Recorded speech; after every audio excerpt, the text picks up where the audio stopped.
Alvin, ang sundalo. Credit to the author. 4,573-83.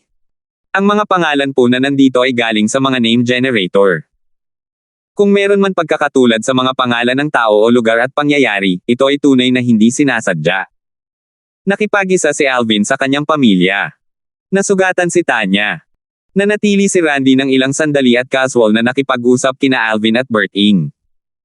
Bago siya nagpaalam, nilinaw niya kay Alvin na tutulungan niya si Landon, ang kanyang nakababatang pamangkin na isa ring santo, na hanapin si Lian Storm. Sinabi niyang magpapadala siya ng mensahe kay Alvin sa sandaling matagpuan niya si Alvin. Dahil dito, humingi siya kay Alvin ng isang soul pearl upang mapadali ang komunikasyon. Pagkatapos umalis ni Randy, nagpaalam din si Alvin kay Berting. Bumalik siya sa mundo ng mga Diyos na sumusuway at nagtungo sa makamundong kaharian kung saan nanunuluyan ang kanyang pamilya. Gayunpaman, marami sa kanila ang wala na sa makamundong kaharian. Tanging ang kanyang mga magulang, sina Megan, Wilbur, at Irish na lamang ang natitira sa makamundong kaharian. Ilang araw nang nakaalis si Wilbur at hindi pa bumabalik kaya wala siya roon. Little Alvin, ikaw ba ang nabanggit sa malangit na teksto? O isa ba itong taong may kaparehong pangalan? Labis na nasorpresa sina Raymond at Rosa sa pagbabalik ni Alvin. Naging mausisa rin sila. Bagamat nadama nilang ang taong nabanggit sa makalangit na teksto ay malamang na anak nila, hindi sila 100% sigurado. Gayunpaman, kung tama ang kanilang hula, alam nilang babalik sa kanila ang kanilang anak sa lalong madaling panahon, at napatunayang tama sila. Binabati kita, kapatid na Alvin. Tiningnan ni na Megan at Irish si Alvin ng may mapagmahal na tingin.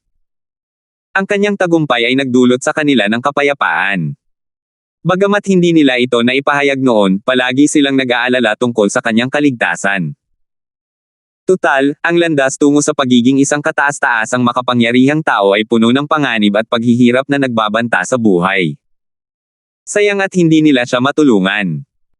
Tiningnan ni Alvin ang mga babae at malumanay na sinabi, mula ngayon, hindi mo na kailangang magtago. Hindi naging madali ang mga taon para sa mga babaeng ito, at sa wakas ay nagawa rin niyang mapagaling si Kelly. Nagsimulang magtanong ang apat tungkol sa kalagayan ni Kelly. Alam nila na isa sa mga pangunahing dahilan kung bakit nagsikap ng husto si Alvin ay ang pagalingin si Kelly. Tinanggal ni Master ang soul imprisonment technique para kay Kelly. Pagkatapos kong makalusot, pumunta ako sa angkan ng Reed sa Divine Offering Land at dinala siya sa aking little world, sabi ni Alvin habang dinadala niya ang kanyang mga magulang, sina Megan, at Irish sa kanyang little world para makita si Kelly, na wala pa ring malay. Nasa mabuting kalagayan si Kelly. Maaari siyang magising sa loob ng ilang taon salamat sa pangangalaga ng banal na puno ng buhay at ng banal na tubig na naglilinis ng mundo sa aking maliit na mundo. Nakahinga ng maluwag ang lahat. Si Kelly ang unang taong sumama kay Alvin. Noong nawawala pa si Raymond, matagal na rin niyang kasama si Rosa. Sa huli, ang kanilang relasyon ay parang isang mag-ina. Mabuti naman. Hihintayin kong magising si Kelly, sabi ni Rosa, habang nakahinga ng maluwag. Tumanggaw sina Megan at Irish. Para na rin nilang kapatid si Kelly kung tutuusin. Pagkatapos noon, hinimok ni na Raymond at Rosa si Alvin na gumugol ng oras kasama sina Megan at Irish. Ngayong wala na sa panganib si Kelly, oras na rin para bigyan si Irish ng wastong pangalan. Sumangayon si Alvin sa kanyang mga magulang. Pagbalik ni Wilbur pagkalipas ng ilang araw, nagulat siya nang makita si Alvin. Tio Feng, bati ni Alvin. Bagamat mas malakas siya kaysa kay Wilbur, hindi siya nagpanggap. Tutal, hindi lang ama ni Wilbur si Irish, kundi tinulungan din siya nito sa kanyang cultivation noon. Maliit na Alvin. Tulad ng iba, natuwa rin si Wilbur nang malaman niya na si Alvin ang taong nabanggit sa makalangit na teksto. Napakaganda. Hindi ko inaasahan na malalampasan mo ang lahat sa outer boundary at sa myriad worlds ng ganito kabilis. Ang iyong Panginoon ay kasing kahanga-hanga. Sabi ni Wilbur, habang tumatawa ng malakas. Natural lamang na masaya siya para kay Alvin, ang kanyang magiging manugang. Maya-maya, nagtanong si Wilbur, kumusta si Kelly? Sandaling ikinwento ni Alvin kay Wilbur ang tungkol kay Kelly bago niya sinabi, Tio Feng, sinabi ng mga magulang ko na formal silang lalapit sa iyo para mag-alok ng kasal kay Irish. Natigilan si Wilbur, ngunit agad na sumili ang isang malapad na ngiti sa kanyang mukha. Napakabuti. Hihintayin ko sila. Alam ba ni Irish? Tiyak na matutuwa siya kung malalaman niya. Isang anak na babae lamang ang mayroon si Wilbur. Natural lamang sa kanya na tuwang-tuwa na ikakasal ito kay Alvin. Theo Flair. Ngumiti si Wilbur at sumingit, panahon na para tawagin mo ako ng iba. Ngumiti si Alvin. Bien ang lalaki. Mabilis na ipinaliwanag ni Alvin ang kanyang mga plano kay Wilbur. Plano niyang makipagkita sa mga Panginoon ng mundong sumusuway sa Diyos upang pag-usapan ang paglikha ng sarili niyang kaharian ng mga Diyos. Base sa kanyang kasalukuyang lakas, maliit na espasyo lamang ang kakailanganin sa kanyang maliit na mundo upang lumikha ng isang realm of gods na maihahambing sa laki ng mga umiiral na realms of gods. Kung may gustong manatili sa aking maliit na mundo para samahan ako, maaari nila itong gawin. Kung hindi, maaari silang manatili sa aking kaharian ng mga Diyos. Magiging ligtas ito dahil bahagi ito ng aking maliit na mundo. Nagliwanag ang mga mata ni Wilbur. Hindi na siya makapaghintay na makapunta sa isang kaharian ng mga Diyos at matagal na niya itong inaabangan. Kalahating taon ang lumipas. Bumalik si Tanya, at nagulat si Alvin nang matuklasan niyang isa na siyang abanteng kataas-taasang Diyos. Alam niyang nagmadali itong bumalik matapos makita ang mga makalangit na teksto. Tanya. Kapatid na Alvin. Ang balingkinitang babae ay sumugod sa braso ni Alvin na parang banayad na simoy ng hangin. Bumantong hininga si Alvin sa loob-loob. Bagamat may kalamangan si Tanya dahil sa maalamat na banal na halimaw, hindi naging madali para sa kanya ang makarating sa ganito kalayo.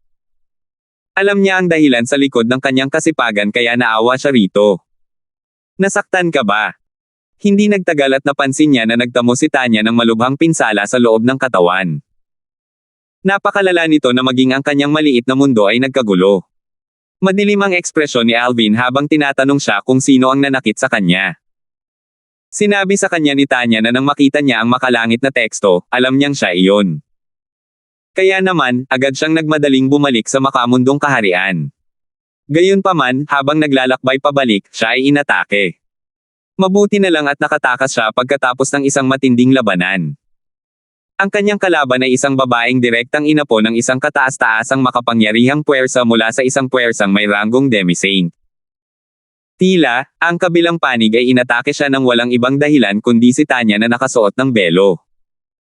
4,574. Ang sekta ng mistikong kristal. Binigyan ni Alvin si Tanya ng isang pildores na pampagaling bago niya ginamit ang kanyang kakayahan upang pagalingin ang kanyang mga pinsala.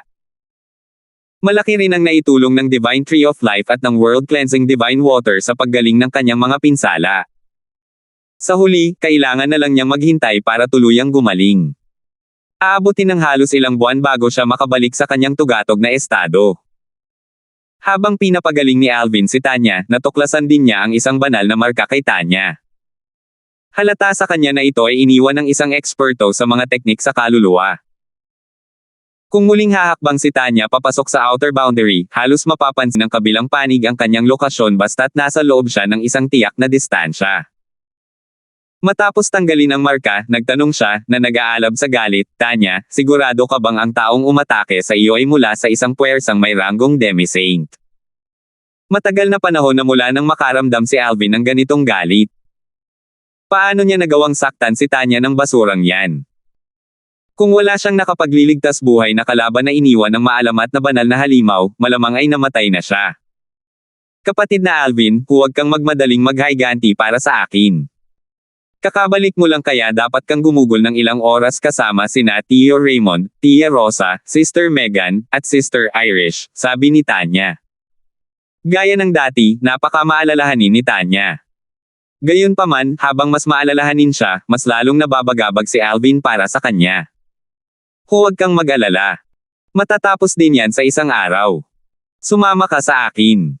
Dahil sa lakas ni Alvin ngayon, ang kanyang bilis ay natural na kahanga-hanga. Napakadali para sa kanya na maglakbay sa kalawakan. Hindi magtatagal para sa kanya ang pagpunta sa outer boundary mula rito, at madali siyang makakapaglakbay mula sa isang dulo ng outer boundary patungo sa kabilang dulo sa loob ng isang araw.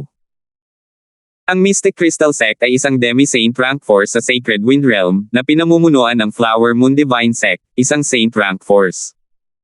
Ang Mystic Crystal Sect ay mayroong isang demi-saint at isang quasi-saint. Dahil dito, ang sekta ay lubos na iginagalang. Sa sandaling ito, biglang sumimangot ang isang matandang babae sa Mystic Crystal Sect at bamulong, may nagtanggal ba ng marka ko sa kawawang babaeng iyon? Ang kabilang panig ay dapat na isang pambihirang walang kapantay na kataas-taasang Diyos o isang kataas-taasang makapangyarihang nilalang. Hindi ko inaasahan na ang kawawang iyon ay magkakaroon ng suporta ng isang taong napakalakas.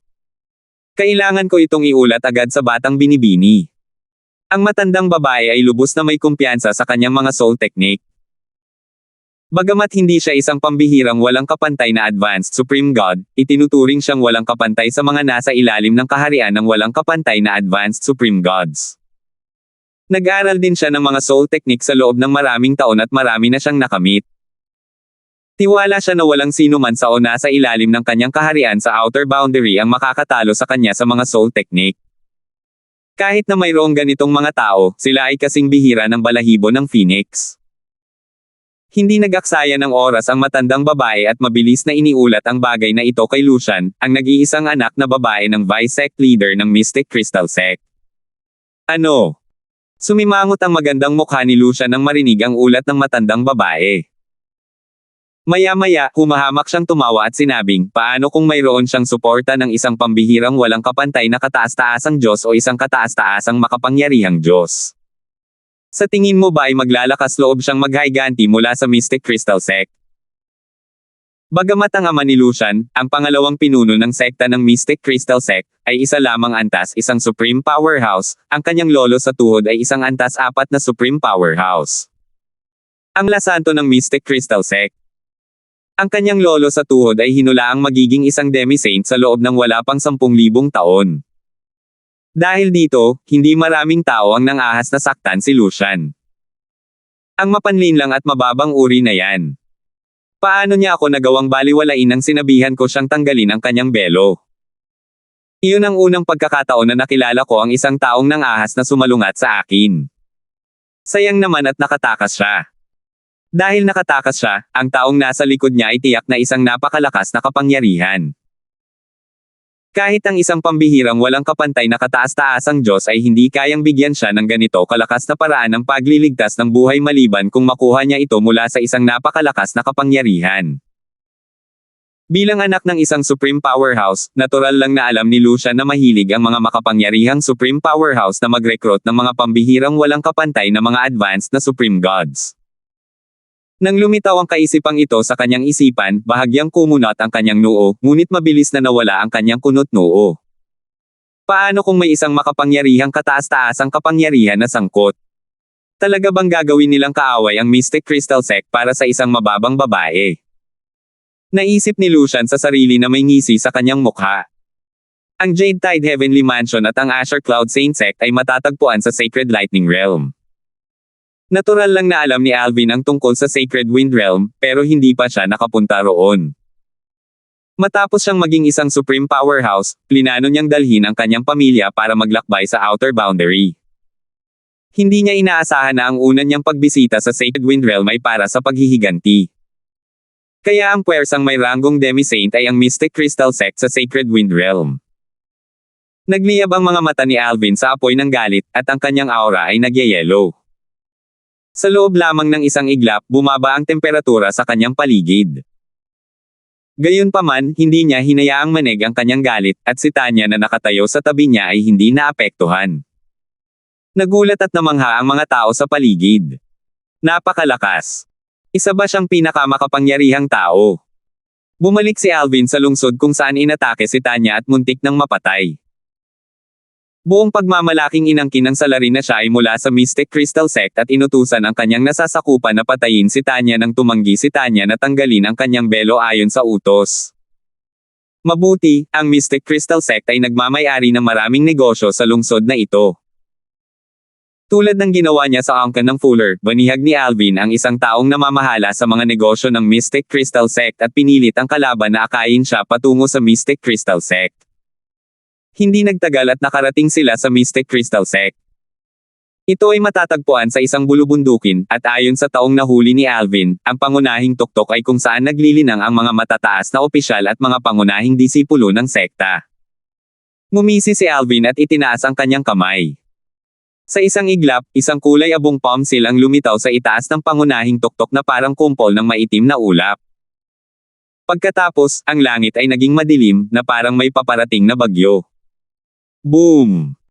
Sa isang iglap lang, ang higanteng palm seal ay bumagsak sa tuktok, nag-iwan ng mga alon sa kalangitan habang ito ay gumagalaw. 4,575.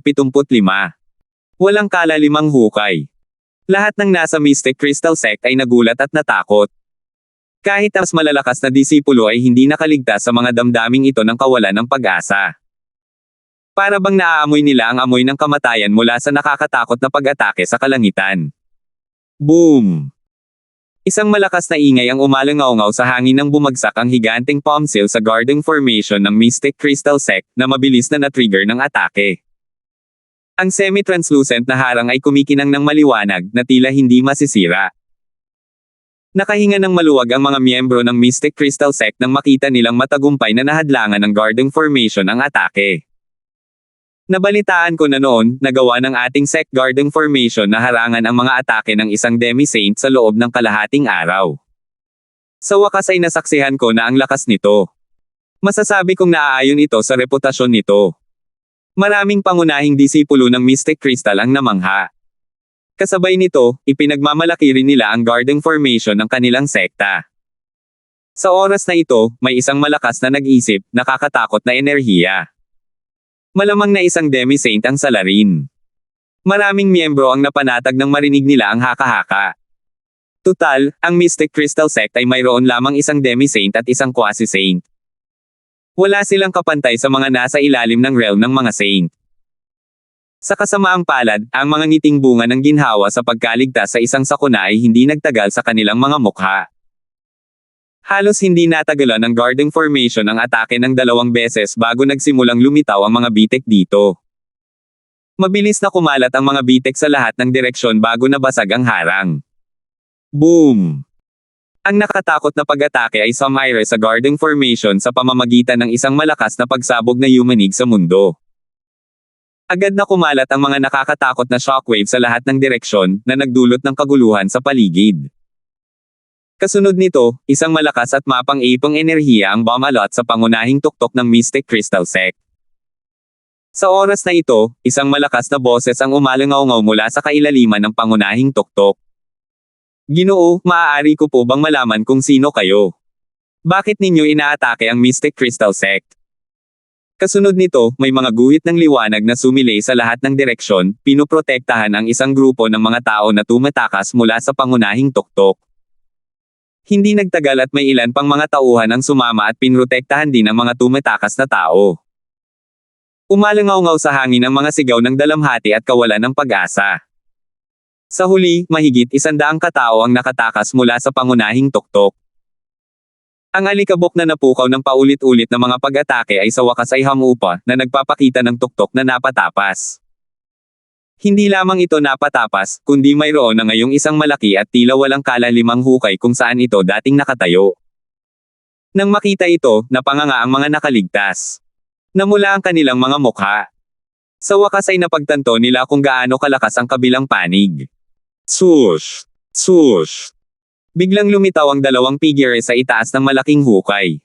Sila ay walang iba kundi sina Alvin at Tanya. Lumingon si Alvin upang tingnan ang isang babaeng nakatayo sa gitna ng grupo ng mga nakaligtas na may walang pakialam na tingin. Itinuro ni Tanya ang babae sa kanya kanina. Namumutla ang mukha ng babae, at hindi maitago ng kanyang mga mata ang kanyang takot habang yumuko siya at nakatitig sa malaking hukay sa lupa. Hindi niya alam na nakatingin sa kanya sina Alvin at Tanya sa sandaling ito. Sa sandaling ito, isang matangkad at malungkot na lalaking nasa katanghaliang gulang na nakasuot ng mahaba at mapusyaw na berdeng roba ang lumipad paitaas sa kalangitan. Tiningnan niya si Alvin nang may takot habang nagtanong, "Ginoo, ako si Pablo Lanten, ang pinuno ng sekta ng Mystic Crystal Sect." Bagamat isa kang santo, ang Mystic Crystal Sect ay pinamamahalaan ng Flower Moon Divine Sect. Alam ba ng Flower Moon Divine Sect ang iyong mga kilos? Sinadya ni Pablo na banggitin ang Flower Moon Divine Sect upang takutin si Alvin. Hindi niya kilala si Alvin, ngunit sigurado siyang si Alvin ay isang saint. Bilang pinuno ng sect ng Mystic Crystal Sect, alam niya ang lakas ng Garden Formation. Tanging isang saint lamang ang may kakayahang sirain ang Garden Formation at ang pangunahing tuktok ng ganoon kadali. Siya, isang demi-saint, ay walang magawa laban sa isang saint. Gamit ang kanyang lakas, maaari lamang niyang iligtas ang ilang mga elder at disipulo na may kahalagahan at inutusan ang mas malalakas na Supreme Powerhouse sa sect na tumulong na iligtas ang iba sa pangunahing tuktok. Sa kasamaang palad, ilan sa mga Supreme Powerhouse ang namatay kasama ng pangunahing tuktok. Kung ginamit ni Alvin ang kanyang sword daw para umatake kanina, walang sino man ang makakaligtas sa pag-atake. Nagpigil siya hindi dahil sa siya ay mahabagin. Ayaw niyang mamatay agad ang taong umatake kay Tanya. Dahil dito, inakala ni Pablo na si Alvin ay isa lamang santo. Nagkataon, sa sandaling ito, nagsimulang magtipon ng maitim na ulap at kumislap ang kidlat. Kasunod nito, umulan ng dugo ang Mystic Crystal Sect at ang paligid nito. Ito ang pabalaghang lumitaw pagkatapos ng pagkamatay ng mga Supreme Powerhouse. Sa panlabas na hangganan, mayroong iba't ibang penomena. Bukod sa penomena na nag-anunsyo ng pagkamatay ng mga pinakadakilang makapangyarihang tao, nariyan din ang penomena ng batas. Ang isang taong nakakaintindi sa batas ng perpektong anyo ay makakapagpakita ng isang penomena na sumisikat sa layong 100,000 milya habang ang mga nakaintindi sa batas hanggang sa pinakamataas na antas ay makakapagpakita ng isang penomena na sumisikat sa layong 1,000,000 milya.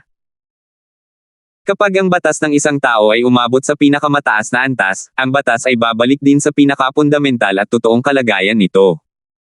Dahil dito, maaari nilang piliing itago ang penomena ng batas. Samantala, hindi pinansin ni Alvin si Pablo at nagtanong, "Ikaw ba ang muntik ng pumatay sa aking babae?"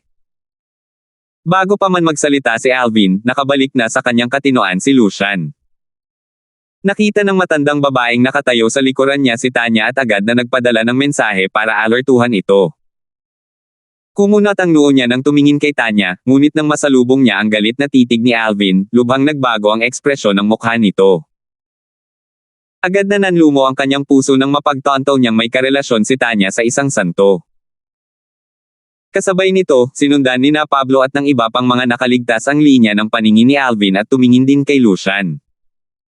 4,576. Natural lang, kilala ng lahat si Lucian Larsen. Hindi lamang siya anak ni Yandel Larsen. Ang pangalawang pinuno ng sekta ng Mystic Crystal Sect, kundi apo rin siya ni Leo KDS Larsen. Ang pangalawang pinakamakapangyarihang tao sa Mystic Crystal Sect. Mas mataas pa ang kanyang katayuan kaysa sa anak ni Pablo dahil inapo siya ng isang mala-saint. Si Pablo ay hindi isang demi-saint o isang mala-saint. Kung tungkol naman sa demi-saint ng Mystic Crystal Sect, siya ay nakababatang tiyuhin lamang ni Pablo. Ang demi-saint ay may mas malapit na relasyon kay Lea KDS, na kanyang nakababatang kapatid. Si Terry Wang, ang demi-saint ng Mystic Crystal Sect, ay isang mukhang palakaibigang matandang lalaki. Nanatili siyang tahimik mula simula hanggang ngayon, at sa sandaling ito, ang kanyang ekspresyon ay bahagyang galit habang nakatingin kay Lucian. Paano't ang lakas ng loob ng apo ni Leo KDS na subukang patayin ang babaeng may hawak ng isang santo? Kahit ako, na isang santo, ay hindi nangangahas na saktan ng isang santo. Natural na nakita ni Leo KDS ang mga pagbabago sa ekspresyon ni Terrio, na may halong galit at pagkadismaya. Hindi rin maganda ang ekspresyon niya habang nakatingin kay Lucian. Kung hindi dahil sa kanya kanina, hindi sana nakaligtas sina Lucian, Yandel, at ang iba pang miyembro ng Mystic Crystal Sect sa pagkawasak ng pangunahing tuktok. Bagamat takot na takot si Yandel. Ang ama ni Lucian, nagtanong pa rin siya ng may maputlang mukha at nanginginig na boses, "Kagalang-galang na santo, may hindi ba pagkakaunawaan? Naniniwala akong hindi kailanman maglalakas loob ang anak kong babae na atakihin ang inyong mga kababayan. Isang hindi pagkakaunawaan." Malamig na tiningnan ni Alvin si Yandel at nagtanong, "Hindi ka lang pinuno ng Vice Sect, kundi pati na rin ang ama niya, di ba? Bakit hindi mo tanungin ang anak mo kung hindi lang ito pagkakaunawaan?" Lumingon si Yandel upang tingnan si Lucian. Ang kanyang mga mata ay puno ng sakit at kawalan ng pag-asa. Tutal, alam niyang hindi mabubuhay ang kanyang anak na babae ngayon. Nakabawi si Lucian mula sa kanyang pagkabigla sa sandaling ito. Namutla ang kanyang mukha nang maramdaman ang mga titig na puno ng puot na itinoon sa kanya. Kaya siya ang nagdala ng sakunang ito sa atin. Bakit hindi na lang siya namatay? Paano niya nagawang umatake sa isang taong malapit sa isang santo? Iba ang ugali niya na umakto ng mayabang at dominanti sa loob ng sekta, pero kumilos din ng ganoon sa labas. Nararapat lang sa kanya ito. Nakakalungkot na napakaraming disipulo ang namatay dahil sa kanya. Nararapat lang nalaslasin siya hanggang mamatay gamit ang 1,000 kutsilyo. Ipinahayag ng mga nakaligtas ang kanilang galit at kawalang kasiyahan sa pamamagitan ng voice transmission. Natural lamang na hindi sila nang ahas na magsalita ng malakas. Tutal, si Lucian ay apo ni Leokadies. Ang pangalawang pinakamalakas na tao sa Mystic Crystal Sect, kahit ano paman. Gayunpaman, hindi nila maitago ang puot sa kanilang mga mata habang nakatingin sa kanya. Kung kaya lang nila, dudurugin nila ang kanyang mga buto at babalatan siya ng buhay. Bukod sa mga mapang ipong titig na itinutok sa kanya, naramdaman din ni Lucian na sumuko na ang kanyang ama at lolo sa tuhod. Nawala ang kulay sa kanyang mukha, at pagkatapos ng ilang sandali ng pagmumuni-muni, lumingon siya at lumuhad ng may pagtitiwala, hinarap sina Alvin at Tanya. Halos hindi mapigilan ni Lucian ang kanyang kahinahunan habang nanginginig niyang sinabi, "Kagalang-galang na santo, isa akong hanggal na hinamon ang iyong mga kababayan. Nagmamakaawa ako sa iyong awa. Pakiusap, magpakita ka ng awa sa isang taong kasing mapagkumbaba ng isang butil ng alikabok na tulad ko." Nahirapan si Lucian na tanggapin ang katotohanang ang taong kanyang nasaktan ay ang babaeng may lahing santo. Ang kabilang panig ay isang taong kailangan niyang igalang at hindi niya kayang pukawin. Bagamat ang Flower Moon Divine Sect ay isang puwersang may ranggong santo, alam niyang hindi masasaktan ng Flower Moon Divine Sect ang isang santo dahil sa kanya. Sa katunayan, kung naroon ang mga tao ng Flower Moon Divine Sect, maaari pa nga silang magkusa na patayin siya kapag nalaman nilang nasaktan niya ang babaeng may lahing santo.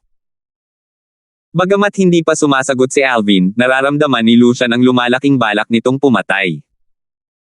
Alam niyang tiyak na hindi siya nito patatawarin ngayon.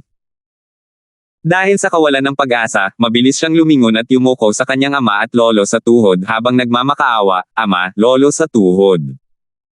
Iligtas ninyo ako. Mayroon ding santo ang Flower Moon Divine Sect. Tiyak na mapoprotektahan at may iligtas ako ng Flower Moon Divine Sect." Nang maharap sa kamatayan, desperadong nagmakaawa si Lucian, habang kumakapit sa mga dayami upang mapanatili ang kanyang buhay.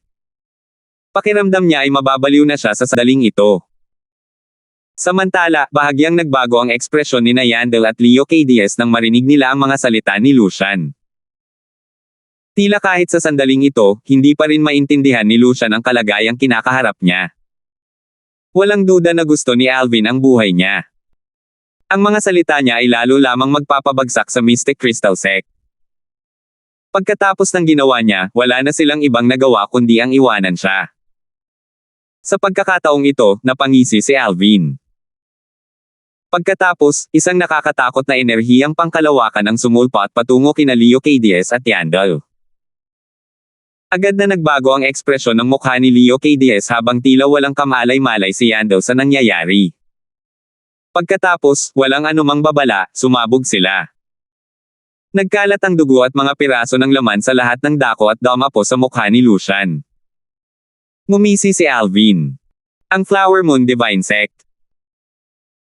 Lalo na ang Flower Moon Divine Sect, kahit magsanib puwersa ang lahat ng puwersang nasa ranggo ng Saint sa Sacred Wind Realm, hindi ka pa rin nila mapoprotektahan mula sa akin, Alvin. Nang marinig ang mga salitang ito, si Teryo, na nagdadalamati sa pagkamatay ng kanyang nakababatang kapatid na si Leokadies, ay natauhan. Nanlaki ang kanyang mga mata habang nakatingin kay Alvin at nanginginig na nagtanong, "Ay ikaw? Ikaw si Lord Alvin?" Labis na nagulat si Teryo. Hindi niya inaasahan na si Lucian ay makakapukaw ng galit sa isang taong mas nakakatakot pa kaysa sa mga saint. Nawala ng pag-asa si Pablo nang mapagtanto niyang si Alvin ang taong kanilang kakaharapin. Kahit nalipulin ni Alvin ang Mystic Crystal Sect, wala nang magagawa ang Flower Moon Divine Sect tungkol dito. Tahimik na tiningnan ng mga miyembro ng Mystic Crystal Sect si Teryo, na nawalan na ng kahinahunan. Nang maisip nila ito, namutla ang kanilang mga mukha. Kasabay nito, hindi na sila nag-atubiling isumpa si Lucian ng hayagan, na nawalan na ng 2 haligi ng suporta. Panginoon Alvin. Isa sa 2 kataas-taasang kapangyarihan na mas malakas kaysa sa mga santo. Si Alvin. Ang pangalawang tao pagkatapos ni Berting na nakalampas sa mga saint. Napakasuklam talaga ni Lucian. Paano niya nagawang guluhin ang mga tao ni Lord Darfield? Karapat-dapat siyang mamatay. Paano niya tayo idamay? Biglang. Sush! Sush! Sush! Si Pablo ang nagkusa at pinatay ang matandang babaeng nakatayo sa likuran ni Lucian. Hindi siya tumigil doon at ipinagpatuloy ang pagpatay sa mga tagasunod ni Lucian. Sa huli, si Lucian na lang ang natira. Pagkatapos noon, sinabi ni Pablo, Panginoon Darfield, bilang pinuno ng sekta ng Mystic Crystal Sect, pinalalayas ko na si Lucian mula sa Mystic Crystal Sect. Wala na siya mula ngayon. Hindi ako sigurado kung gusto mo siyang patayin ng personal kaya hindi ko siya pinatay. Kung gusto mo, sisiguraduhin kung mamamatay siya sa pinakamasakit na paraan. Nag-aalab sa galit si Pablo sa sandaling ito. Kahit napahirapan hanggang mamatay si Lucian, imposibleng mapatay niya ang puot sa kanyang puso. Tutal, siya ang naging sanhi ng pagkamatay ng napakaraming tao sa Mystic Crystal Sect. 4,577. Hindi pinagdudahan ni Pablo ang pagkakakilanlan ni Alvin. Sa mundo ngayon, mayroon pa bang hindi nakakaalam kung gaano kaitikot si Alvin? Sino ang mangangahas na gayahin si Alvin? Ang ganitong gawain ay walang pinagkaiba sa paghingi ng kamatayan. Bukod dito, pinatay ni Alvin sina Leo K. Diaz at Yandel ng napakabilis at napakadali. Kanina, nakausap ni Pablo si Teryo, ang demi-saint ng Mystic Crystal Sect, sa pamamagitan ng voice transmission. Kahit si Teryo ay hindi nahuli ang atake ni Alvin. Ayon kay Teryo, matutukoy niya ang atake ng isang saint. Dahil dito, walang duda na ang binata na nakasuot ng lila ay tunay na si Alvin. Hindi pinansin ni Alvin si Pablo. Sa halip, lumingon siya kay Alvin ng may mapagmahal na tingin at malumanay na nagtanong, Tanya, paano mo siya gustong pakitunguhan? Bago pa makasagot si Tanya, bumalik na sa kanyang katinoan si Lucian. Umungol siya, bakit mo ako pinigilan? Hindi mo man lang ako hahayaang mamatay. Matapos makinig sa mga salita ni Pablo, alam din ni Lucian na wala ng paraan para mabuhay siya ngayon. Kaya naman, nagplano siyang magpakamatay. Tutal, tiyak na pahihirapan siya bago siya patayin. Mas mabuting bigyan ang sarili ng mabilis na kamatayan. Gayunpaman, natuklasan niya agad na napigilan siya at napigilan ang kanyang enerhiya, kaya hindi niya magawang kitilin ang sarili niyang buhay. Bagamat kontrolado niya ang kanyang bibig at dila, imposibleng magpakamatay siya sa pamamagitan ng pagkagat sa kanyang dila. Masasaktan lang siya nito, hindi papatayin. Ano man ang mangyari, isa siyang kataas-taasang Diyos pagkatapos ng lahat. Kapatid na tiyan, maaari mo siyang harapin ayon sa gusto mo, malumanay na sagot ni Tanya. Sige, tango ni Alvin bago tumingin kay Pablo at walang pakialam na sinabi, kung ganoon, iiwan ko na sa iyo ang bagay na ito. Sa isip ni Alvin, tiyak na mas mapapahirapan ni Pablo si Lucian ng mas matindi kaysa kung siya mismo ang gagawa nito. Mayroon kang 1 buwan. Kailangan niyang mamatay pagkatapos ng 1 buwan. Kung hindi siya mamamatay sa oras na iyon, hahanapin kita muli sa Mystic Crystal Sect, sabi ni Alvin. Pagkatapos, ang kanyang banal na kamalayan ay dumaloy patungo kay Lucian, na kumukuha ng kaunting enerhiya ng kaluluwa ni Lucian. Ito ay upang makumpirma niya ang buhay o kamatayan ni Lucian sa bandang huli. Bagamat hindi niya inakala na maglalakas loob si Pablo na magsinungaling sa kanya, hindi pa rin siya nagtitiwala kay Pablo. Panginoong Darfield, huwag kang mag-alala, sabi ni Pablo kay Alvin. Sandali siyang tumigil at sumulyap sa nawawala ng pag-asa na si Lucian bago niya ipinagpatuloy ang pagsasabi ng may pagngangalit ng mga ngipin, tiyak na papatayin ko siya. Malinaw na sabik na si Pablo na saksakin si Lucian na siyang sanhi ng pagkamatay ng dalawang pinakamataas na makapangyarihang nilalang at maraming miyembro ng Mystic Crystal Sect. Pagkatapos noon, inilayo ni Alvin si Tanya. Ang kanyang paglalakbay sa pagkakataong ito ay hindi naging walang pakinabang. Bagamat kusang nawasak ang mga singsing pangkalawakan nina Leo Cadius at Yandel, si Leo Cadius, isang malasanto, ay nag-iwan ng isang kataas-taasang kapangyarihang dibinidad. Dati, nakakuha rin si Alvin ng dalawang Supreme Powerhouse Divinities nang patayin niya ang dalawang Demi-Saint mula sa angkan ng Fuller. Wala siyang nakuhang kahit ano mula kay Yandel o sa Crimson Demon dahil masyadong mahina ang kanilang pag-unawa sa batas. Wala nang silbi ang mga Supreme Powerhouse Divinity kay Alvin ngayon, ngunit isa silang pambihirang kayamanan sa kanyang pamilya. Nang maging maayos ang lahat, plinano niyang hatiin ang mga Supreme Powerhouse Divinity sa kanyang pamilya. Hindi pa siya sapat sa sandaling ito. Tutal, hindi naman niya napatay ang maraming tao na bumuo ng mga Supreme Powerhouse Divinity. Naisip niya ang paghiram sa kanila mula sa mga Saint at Demi-Saint na pamilyar sa kanya. Alam niyang hindi niya basta-basta maaaring hiramin ang mga ito mula sa mga taong hindi niya pamilyar dahil ayaw niyang magkaroon ng utang na loob sa iba. Marahil ay maaari ko silang hiramin mula sa dalawang santo ng Asher Cloud Saint Sect.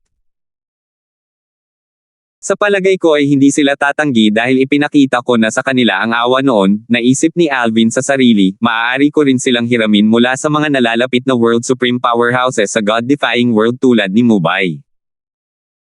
Nariyan din si Cyrus, ang Palace Master ng Golden Dragon Palace sa Jade Tide Heavenly Mansion ng Sacred Lightning Realm. Bukod sa mga Demi-Saint at Saint, ang mga makapangyarihang Supreme Powerhouse sa ilalim ng realm ng mga Saint at Demi-Saint ay maaari ring bumuo ng mga Supreme Powerhouse Divinity. Kapag naunawaan na nila ang kanilang batas sa perpektong anyo, maaari na nilang simulan ang pagbuo ng kanilang mga Supreme Powerhouse Divinity.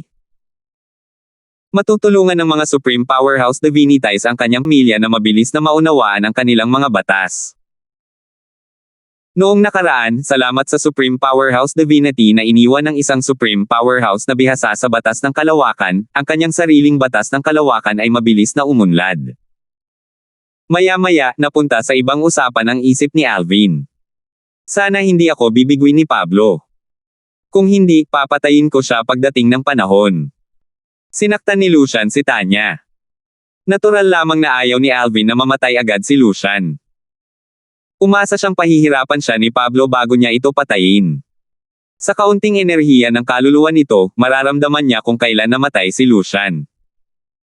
Dahil dito, hindi siya nag-aalala na palayain ni Pablo si Lucian.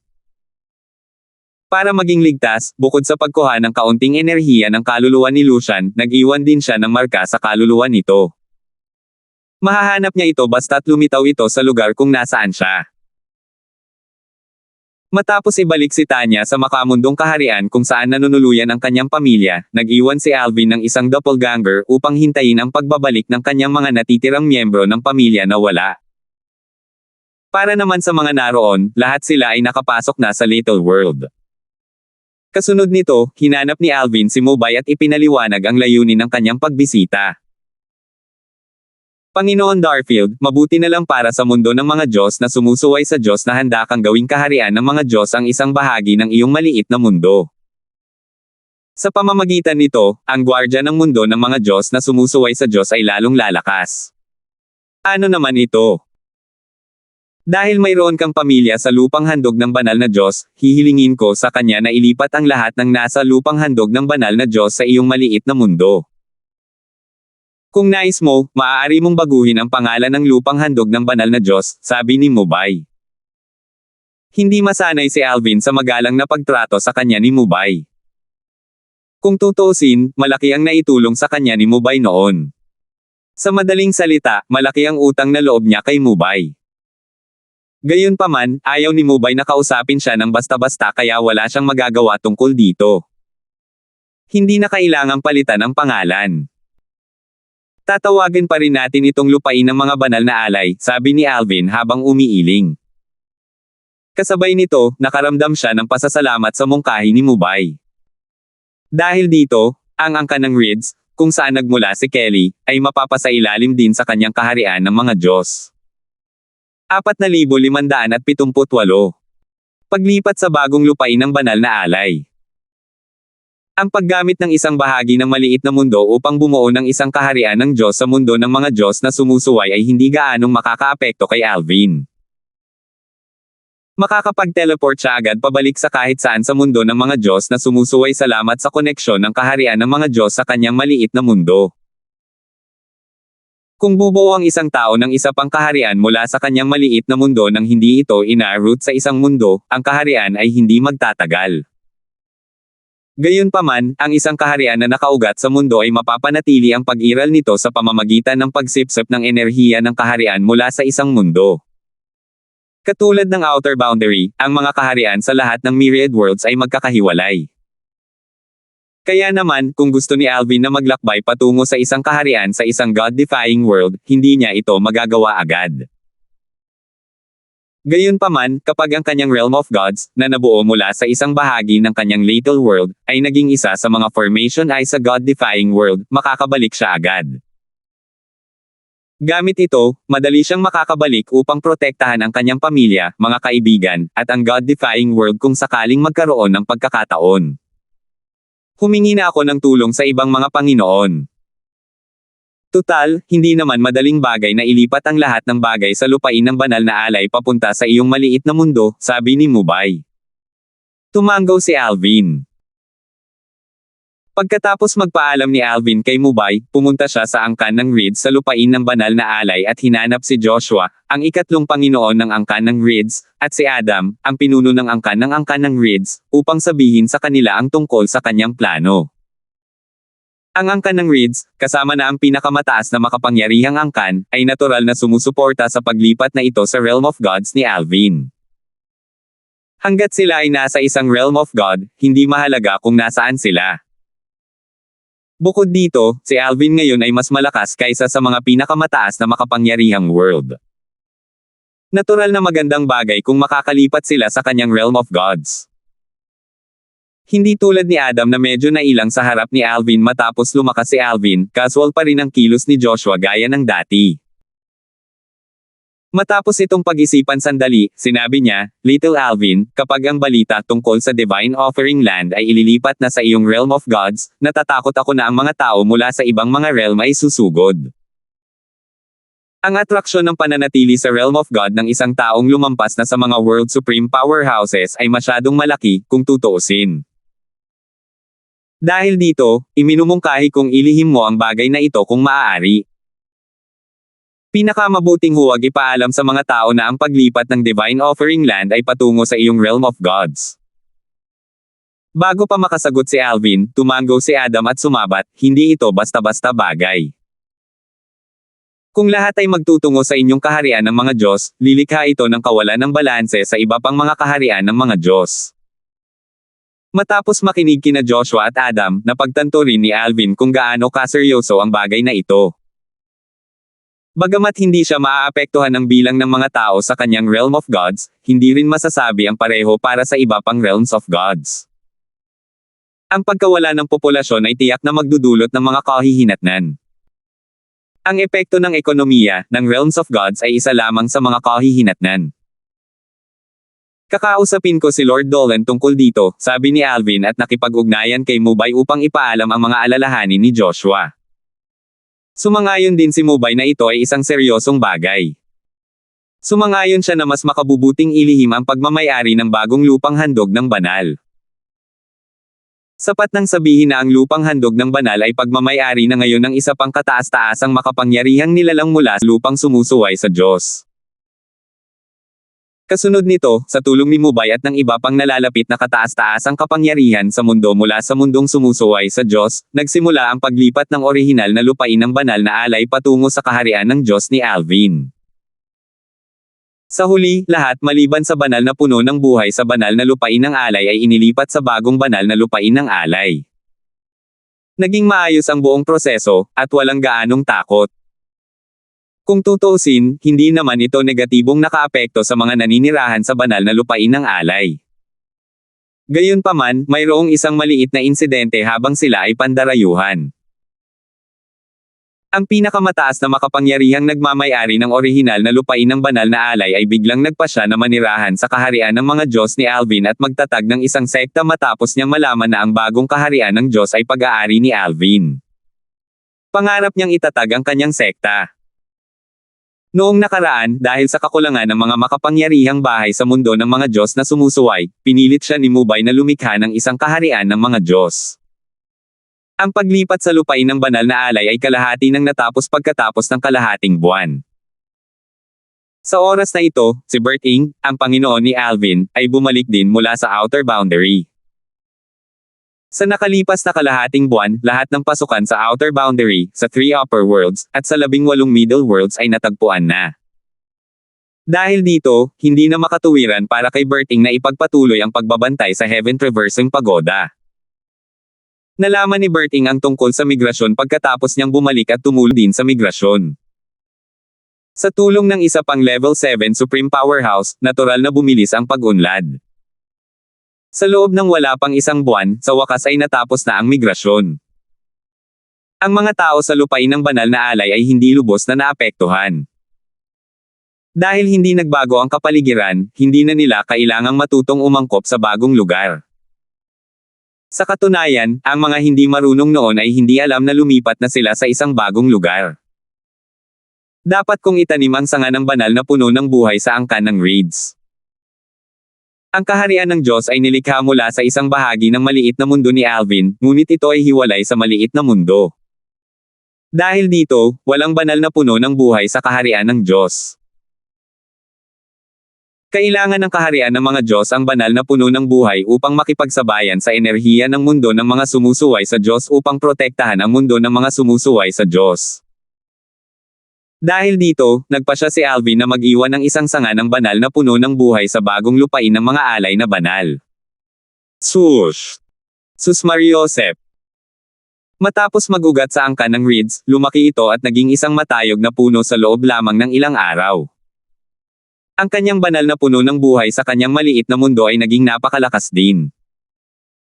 Dahil dito, ilang araw lamang ang lumipas bago lumaki ang sanga nito at naging isang matayog na puno. Hindi lang iyon, ang kapangyarihan nito ay hindi gaanong mas mahina kaysa sa orihinal na banal na puno ng buhay. Sa araw na ito, pinag-uusapan ni Alvin ang 4 na daw ng langit at lupa kay Mubay nang bigla itong sumimangot. Gayunpaman, kasabay nito, humupa rin ang kanyang Simon Got. Naglaho na ang kaunting enerhiya ng kaluluwa ni Lucian. Nangangahulugan ito na si Lucian, na muntik nang pumatay kay Tanya, ay namatay na. Patay na siya. Mukhang galit na galit si Pablo sa babaeng iyon. Pinahirapan niya talaga ito ng isang buong buwan bago niya ito pinatay. 4,579. Kahilingan ni Mubay. Kaninang umaga, plinano ni Alvin na pumunta sa Mystic Crystal Realm sa Sacred Wind Realm ng Outer Boundary sa loob ng ilang araw upang humingi ng paliwanag kung hindi mamamatay si Lucian. Gayunpaman, namatay si Lucian ng eksakto sa huling araw ng itinakdang oras na ibinigay niya kay Pablo, ang sect leader ng Mystic Crystal Sect. Sa oras na ito, si Mubay, na nakikipag-usap kay Alvin, ay nagsabi, Panginoong Darfield, mas marami akong natutuhan mula sa pag-uusap na ito sa iyo kumpara sa 1,000 taon ng pagsusumikap. Medyo naging komplikado ang tingin ni Mubay sa sandaling ito. Noong unang panahon, ang binata sa harap niya ay nangailangan ng tulong niya. Binigyan din niya ang binata ng maraming kayamanan upang makatulong sa paglilinang ng binata. Sa mga batang talentong nakakuha ng kanyang atensyon, siya ang may pinakamataas na pag-asa para kay Alvin. Tiwala siyang malaki ang maitutulong ni Alvin sa kinabukasan ng mundong sumusuway sa Diyos. Gayunpaman, hindi pa rin niya inaasahan na makakamit ni Alvin ang ganito kalaking bagay sa maikling panahon. Nakakagulat nang makapasok si Alvin sa kaharian ng mga Supreme Powerhouse, si Alvin ay naging isang Level 7 Supreme Powerhouse, na nalampasan siya. Sa katunayan, nalampasan din ni Alvin ang kanyang ama, isang World Supreme Powerhouse na itinuturing niyang idolo. Ang kanyang ama, na pinatay ng minsan sa 10,000 taong heavenly tribulation, ay hindi man lang umabot sa taas ni Alvin. Panginoon Dolan, hindi ko malilimutan ang tulong na ibinigay mo sa akin noon. Sa pagkakataong ito, may utang na loob ako sa iyo sa pagpapahiram sa akin ng napakaraming kataas-taasang makapangyarihang mga Diyos. Huwag kang mag-atubiling magtanong kung kailangan mo ang aking tulong, sabi ni Alvin, na nagpapahayag ng kanyang taos-pusong pasasalamat kay Mubay. Walang duda na malaki ang naitulong ni Mubay sa kanyang paglaki. Ang pagbabad lamang sa banal na bukal ay nakapagligtas sa kanya ng maraming problema sa landas ng paglilinang. Huwag kang mag-alala. Hindi ako mag-aatubiling magtanong kung kailangan ko ng tulong mo, nakangiting sabi ni Mubay. Pagkatapos, naisip ni Mubay ang iba pang mga batang talento na nakakuha ng kanyang atensyon. Bukod kay Alvin, mataas din ang kanyang pag-asa para kay Berting. Ang Panginoon ni Alvin, at ang kanyang nakatatandang kapatid na babae mula sa paksayo ng Inner Palace ng Myriad Laws Academy. Pakiramdam ni Mubay ay mayroon talaga siyang mahusay na mata sa talento. Sa mga taong nakakuha ng kanyang atensyon, dalawa ang naging pinakamalakas na tao sa mundo. Maya-maya, sinabi ni Mubay, sa katunayan, kailangan ko ang iyong Panginoon at ang iyong tulong sa isang bagay. Nakipag-ugnayan na si Mubay kay Alvin noon kaya pamilyar siya kay Alvin. Gayunpaman, wala siyang direktang pakikipag-ugnayan kay Berting kaya kinailangan niya ang tulong ni Alvin para makausap si Berting. Panginoon Dolan, pakisabi naman po sa akin. Hanggat kaya ko, tiyak hihikayatin ko ang aking Panginoon na tumulong, sabi ni Alvin. Natural lamang na hindi niya ginagarantiyahan ang tagumpay. Tutal, hindi niya alam kung saan kailangan ng tulong ni Mubay. Alam niyang hindi tatanggi ang kanyang Panginoon para sa kanyang kapakanan, at ayaw niyang ilagay ang kanyang Panginoon sa isang mahirap na sitwasyon. Hindi naman mahirap pero baka maging abala ito para sa iyo at sa iyong Panginoon, sabi ni Mubay. Pagkatapos ay ipinahayag ni Mubay ang kanyang kahilingan para kina Alvin at Berting na magkaroon ng 2 sesyon ng talakayan kasama ang mga pinakamakapangyarihang tao sa mundo ng mga Diyos na sumusuway upang talakayin ang kanilang kaalaman at pag-unawa sa Sword Dao. Kung maginhawa ito, nais din niyang ipakita nila ang kanilang Sword Dao sa iba. Parehong nakarating na sa ika-7 yugto ang Sword Dao nina Berting at Alvin, at pareho silang pinakamahusay at pangalawa sa pinakamahusay ayon sa pagkakabanggit pagdating sa Sword Dao. Kung maaari, sana ay mapag-usapan ninyo rin ang iba pang mga Dao ng langit at lupa, dagdag ni Mubay. Pagkatapos ng kanyang pakikipag-usap kay Alvin, natuklasan niya na hindi lamang malalim ang pagkakaintindi ni Alvin sa Sword Dao, kundi lubos din siyang may kaalaman tungkol sa Mastery Dao at sa Limitless Dao. Natural lang, hindi alam ni Mubay na si Alvin ay may sapat na kaalaman dahil taglay niya ang mga alaala ng Void Elder. Ang Void Elder ay isang makapangyarihang kataas-taasang kapangyarihan bago pa man ang kasagsagan ng kasaysayan. Sa kanyang buhay, hindi lamang naunawaan ng Void Elder ang batas ng kalawakan, ang batas ng buhay, at ang batas ng kamatayan hanggang sa pinakamataas na antas, kundi naunawaan din niya ang Sword Dao hanggang sa ika-9 na yugto at ang Mastery Dao at ang Limitless Dao hanggang sa ika-8 yugto. Higit sa lahat, ang Void Elder ay isang level 9 Supreme Powerhouse. Batay sa mga alaala ng Void Elder, kung mas mauunawaan pa ni Alvin ang Mastery Dao at ang Limitless Dao, maaaring magkaroon siya ng isa pang tagumpay. Sa oras na iyon, maaaring kailanganin niyang matakot sa langit. Maaari niyang baguhin ang mundo nang hindi natatakot sa negatibong reaksyon mula sa langit. Hindi direktang kayang patayin ng langit ang mga tao, ngunit kaya nitong manipulahin ang mga patakaran upang makitungo sa mga tao. Ito ay makapangyarihan at may kakayahang gamitin ang mga may kamalayang nilalang bilang mga payon sa isang chessboard. Iyon lang ba? Bahagyang nagulat si Alvin. Naisip niya na magiging mahirap ang bagay na ito dahil kakailanganin ni Mubay ang tulong niya at ng kanyang Panginoon. Hindi niya inaasahan na magiging ganito kaliit ang bagay na ito. Wala akong anumang pagtutol sa bagay na ito kaya maaari na akong pumayag sa iyong kahilingan ngayon. Gayunpaman, kailangan ko pa ring makausap ang aking Panginoon tungkol dito. Alam ni Alvin na hindi tatanggi ang kanyang Panginoon. Kung tutuusin, hindi naman ito mahirap na gawain. Bukod pa rito, may utang ang kanyang Panginoon sa Sword of Time, isang supreme powerhouse mula sa God-defying world. Maraming kasalukuyang supreme powerhouses ang may magandang relasyon sa Sword of Time noon, at mayroon pang ang isa o dalawang kahalili ng Sword of Time sa kanila. Sige. Ngumiti si Mubay matapos marinig ang tugon ni Alvin. Hiniling niya ito dahil umaasa siyang lalakas ang mga pinakamakapangyarihang tao sa mundo ng mga Diyos na sumusuway.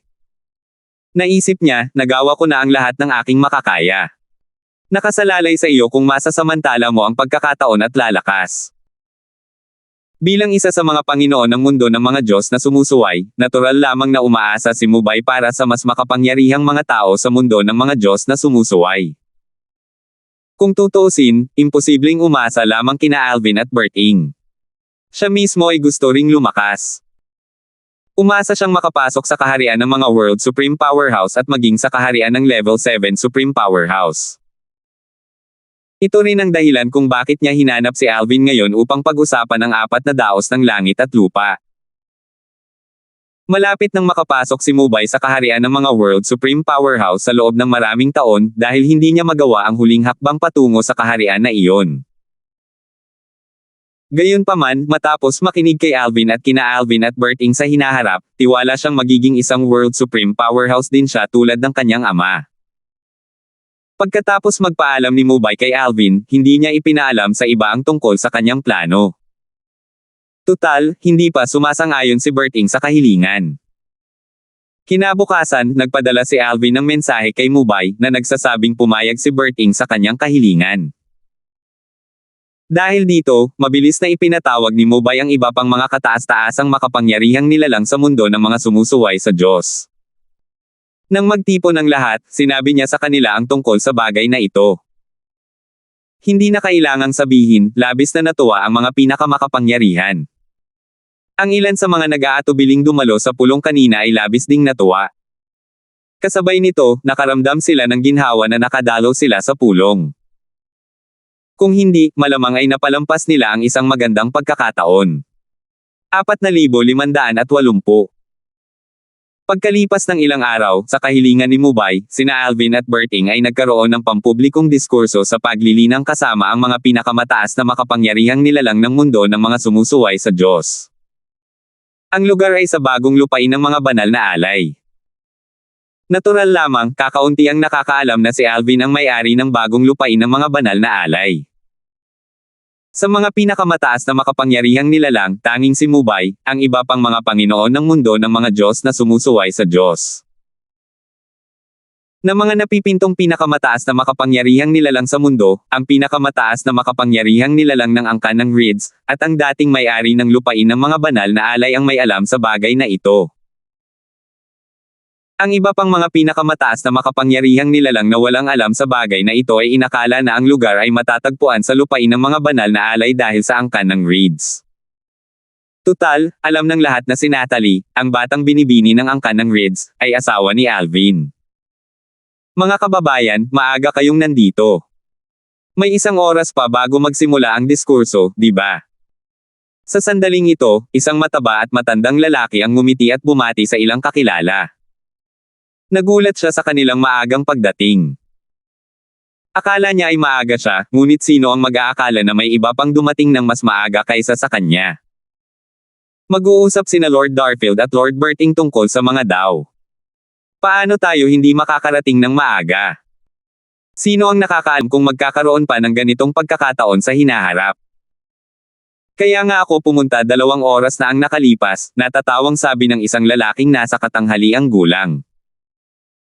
Isang binata na nakatayo sa gilid ang biglang natulala at nagsabi, "Hoy, hindi ba't iyan ang pinakamakapangyarihang angkan ng yun sa Divine Offering Land?"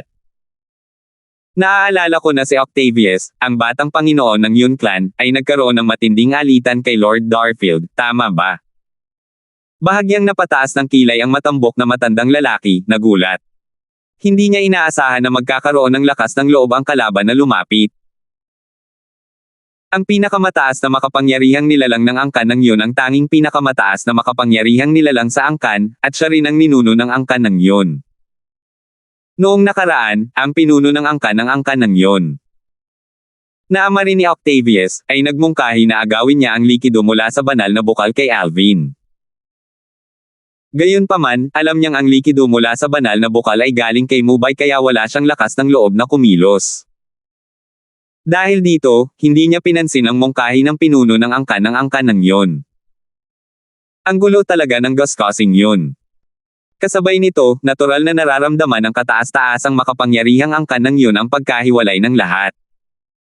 Ang pagkahiwalay ay nagsimula na matagal na ang nakalipas.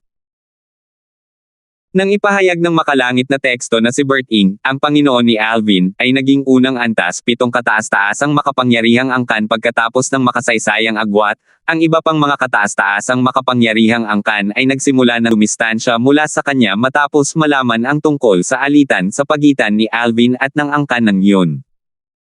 Maging ang ilan sa kanyang mga dating kaibigan ay tumigil sa pakikipag-usap sa kanya. Nag-aalala ang lahat na si Bert Ing ay maghihiganti mula sa angkan ng yun para kay Alvin. Noong panahong iyon, ang pinakamataas na makapangyarihang angkan ng yun ay nag-isip na umalis sa mundo ng mga Diyos na sumusuway patungo sa outer boundary ngunit nagpasya siyang hindi ito gawin sa huli. Hindi niya maaaring iwanan ang angkan ng yun.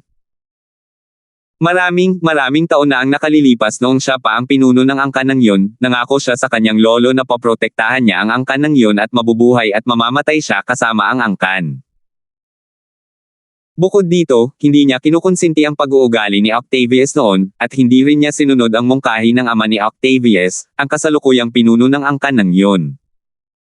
Pinalayas pa niya si Octavius mula sa angkan ng yun. Hindi ko talaga inaasahan na si Alvin ay naging isang level 7 Supreme Powerhouse din tulad ng kanyang amo, buntong hininga ng Supreme Powerhouse ng Yun Clan.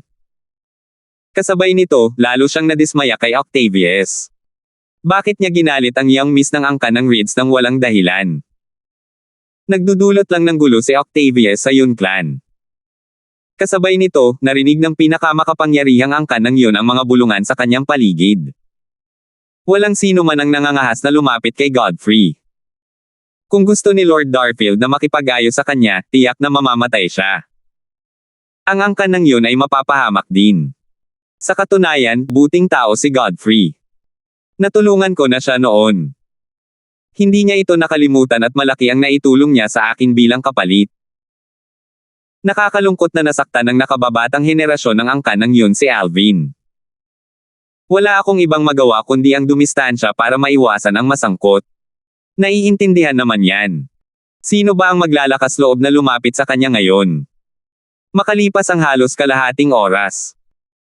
Mabilis na papalapit sa lugar sina Mubay at ilang nalalapit na World Supreme Powerhouses mula sa God-defying world.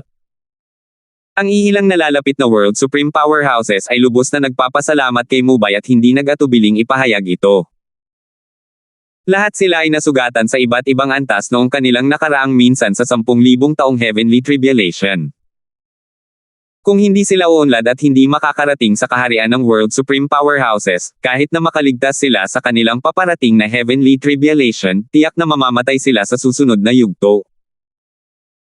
Gayunpaman, sa pagbibigay nina Alvin at Bert Ing ng isang pampublikong diskurso, sa wakas ay nakakita sila ng pag-asa na makalusot. Kahit na hindi sila 100% sigurado na makakalusot sila, kahit papaano, tiyak na makikinabang sila rito. Mubay, salamat sa iyo, may karangalan kaming makinig sa mga pananaw ni na Lord Darfield at Lord Bert Ing. Tama iyan, Mubay. Kailangan ko talagang magpasalamat sa iyo para dito. Kung hindi ka nagsalita, maaaring hindi ito handa ng dalawang Panginoon. Mayanhing sinabi ni Mubay, mga senior, hindi ninyo ako kailangang pasalamatan para dito. Ginagawa ko lang ang dapat kong gawin. Sana ay may makuha kayong lahat mula rito. Sana, magkaroon pa ng ilan pang mga World Supreme Powerhouse sa God-defying world pagkatapos nito.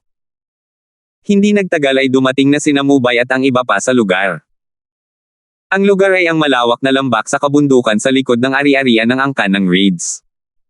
Ito ay Lant Iyan. Ang huni ng mga ibon ay umalangaw-ngaw sa hangin habang ang halimuyak ng mga bulaklak ay kumakalat sa lugar. Para itong paraiso. Nang makita ng kataas-taasang makapangyarihang nilalang mula sa mundo ng mga Diyos na sumusuway si Mubay at ang iba pa, agad nila itong binati ng may paggalang.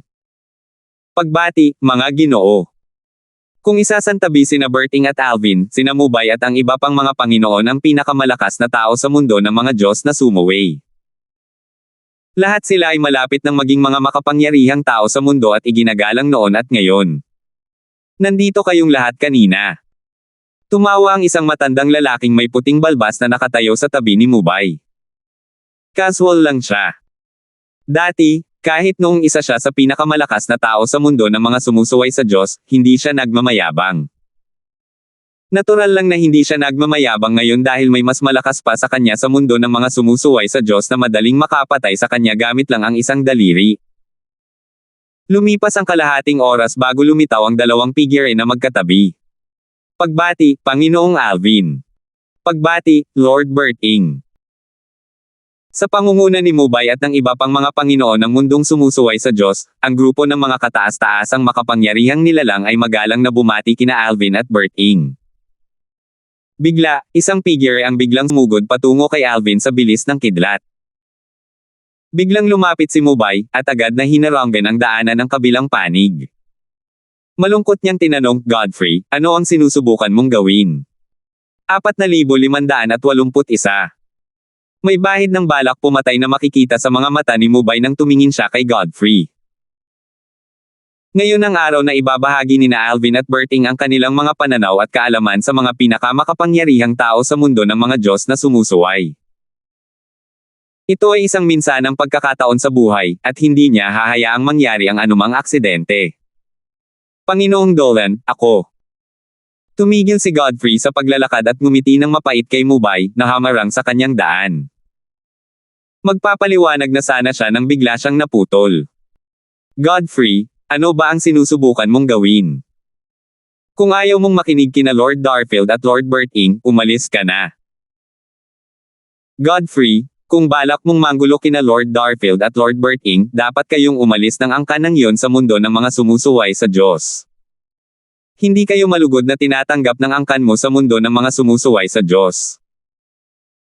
Godfrey, hindi pa nakakapag-ayos ng problema sa iyo si Lord Darfield, pero ikaw ang nangahas na tumalon muna. Ang tapang-tapang mo. Hindi kabilang si Godfrey sa pinakamahinang supreme powerhouses sa God-defying world, ngunit itinuturing lamang siyang karaniwan o bahagyang mas mababa sa karaniwan. Maraming tao ang mas malakas kaysa sa kanya sa God-defying world. Sa sandaling ito, maliban sa mga supreme powerhouse na may koneksyon sa kanya noon, lahat ng supreme powerhouse na mas malakas sa kanya ay sunod-sunod na nagsalita upang kondenahin siya. Bukod dito, sunod-sunod na dumagsa sa kanya ang mga alon ng banal na enerhiya. Para bang aatakehin at papatayin nila siya sa sandaling magkamali siya ng galaw. Godfrey, mas mabuting magpaliwanag ka. Kung hindi, dapat kang umalis kasama ang iyong angkan sa mundo ng mga sumusuway sa Diyos, malamig na sabi ng matandang lalaki sa tabi ni Mubay. Bilang isang Panginoon ng mundo ng mga sumusuway sa Diyos, gusto niya talagang umalis sina Godfrey at ang angkan ng iyon sa mundo ng mga sumusuway sa Diyos, at hindi na babalik. Natural lamang na alam ito ni Godfrey. Napangiti siya ng mapait, pakiramdam niya'y walang magawa. Maya-maya, tumingin siya sa lahat at sinabing, hindi ninyo ako naintindihan. Hindi ko intensyong magdulot ng anumang gulo kay Lord Darfield. Sa katunayan, gusto kong humingi ng tawad kay Lord Darfield para sa mga ginawa ng nakakahiyang inapo ng aking Yun clan. Matagal ko na siyang pinalaya sa clan. Pagkatapos noon, humarap si Godfrey kay Alvin at yumuko ng may paggalang habang sinasabi, Panginoon Darfield, matagal ko nang pinalaya si Octavius mula sa angkan ng Yun. Maaaring narinig mo na ito, ngunit tinanggal ko na rin ang ama ni Octavius, si Yun Tingfeng, mula sa kanyang posisyon bilang pinuno ng angkan.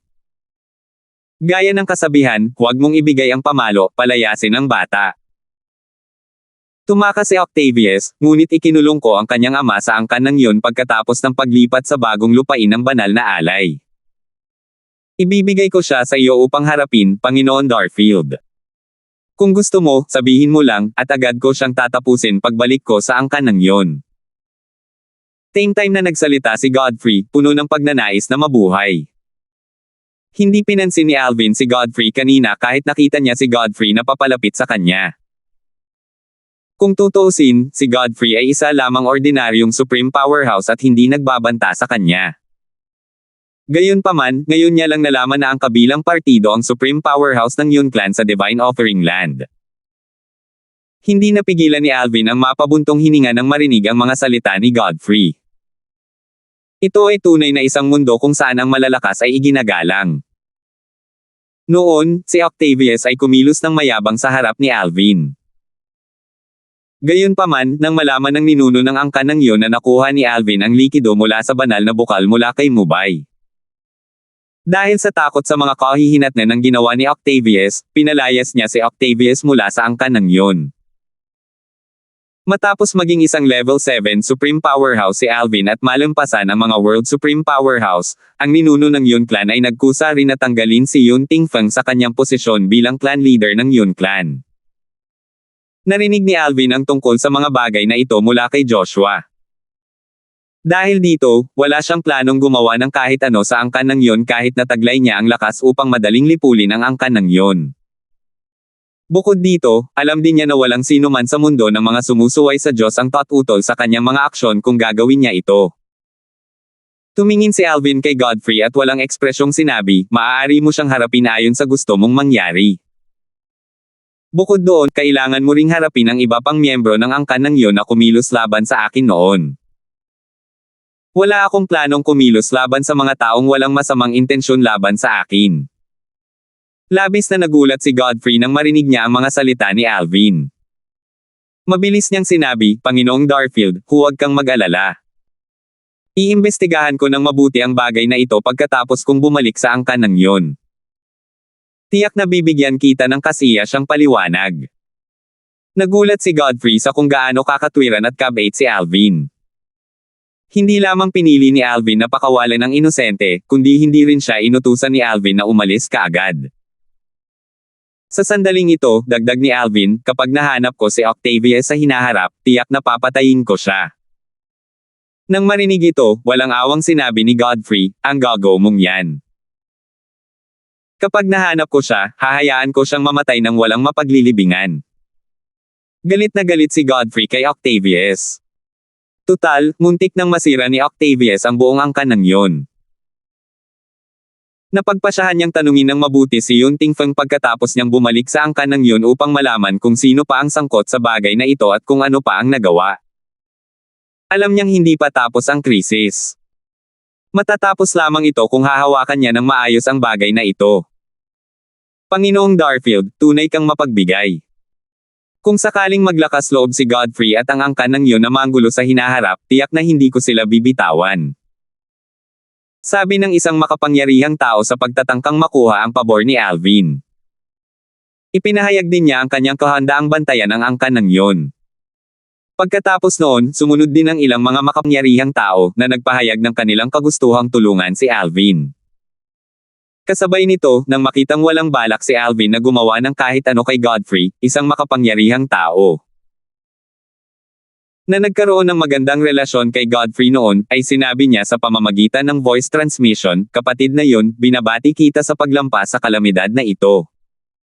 Kinailangan kong dumistansya sa iyo noon dahil hindi ko talaga kayang masaktan si Lord Darfield. Sana ay mapatawad mo ako. Patuloy na sinabi ng kabilang panig, gayunpaman, kapatid na Yun, dapat mong maayos na hawakan ang bagay na ito na ipinagkatiwala sa iyo ni Lord Darfield. Huwag kang magpakita ng awa sa mga taong iyon dahil lamang sa sila ay iyong mga inapo. Gayon din, ang ilan pang mga makapangyarihang tao na dating malapit kay Godfrey ay nagpadala rin sa kanya ng katulad na payo. Dahil dito, natapos na ang maliit na insidenteng kinasangkutan ni Godfrey. Kasunod nito, nagsalita si Berting tungkol sa ebolusyon ng kanyang sword Dao tungo sa pinakamataas na kapangyarihan ng God-defying world. Sa kasalukuyan, ang sword Dao ni Berting ay umunlad na tungo sa Time Sword Dao. Gayunpaman, hindi maraming mga kataas-taasang kapangyarihan sa God-defying world ang nakakaintindi sa batas ng oras at sa sword Dao ng sabay kaya mas nag-focus siya sa pagsasalita tungkol sa sword Dao bago niya pag-usapan ang Time Sword Dao. Ang mga tagapakinig ay nakinig ng may matamang atensyon, at nakaramdam ng kaliwanagan matapos nila siyang pakinggan. 4,582. Ang ikatlong antas 7 kataas-taasang makapangyarihan. Lalo na sa mundong sumusuway sa Diyos, walang sinuman sa myriad worlds at outer boundary ang nang-ahas na magsabing ang kanilang pag-unawa sa sword daw ay mas mataas kaysa kay Berting. Kahit si Alvin, na nakaunawa na sa sword daw hanggang sa ikapitong yugto, ay hindi pa rin kayang tapatan ni Berting sa bagay na ito. Ang daw ng espada ng guro. Nakikinig din ng mabuti si Alvin kay Berting habang nagsasalita si Berting tungkol sa kanyang sword daw. Alam niyang marami pa siyang matututunan mula sa kanyang Panginoon.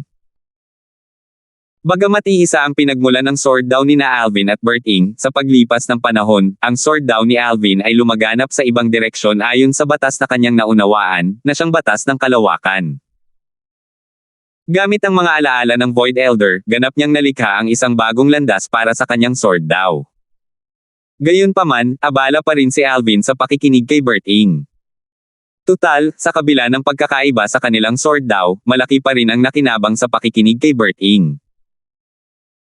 Bukod pa riyan, malaki rin ang nakinabang sa mga hindi nakakaintindi ng daw ng espada kundi pati na rin ang iba pang daw ng armas. Hindi lang iyon, pati na rin sa mga hindi nakakaintindi ng daw ng armas kundi ng isa sa iba pang daw ng langit at lupa, nadama rin nilang naiintindihan nila ang daw ng espada matapos makinig kay Berting. Noong una, inakala ng mga makapangyarihang tao mula sa mundo ng mga Diyos na sumusuway na haharapin nina Berting at Alvin ang bagay na ito nang walang pakialam at aabutin lamang ng isa o dalawang araw upang makumplito ang pampublikong diskurso.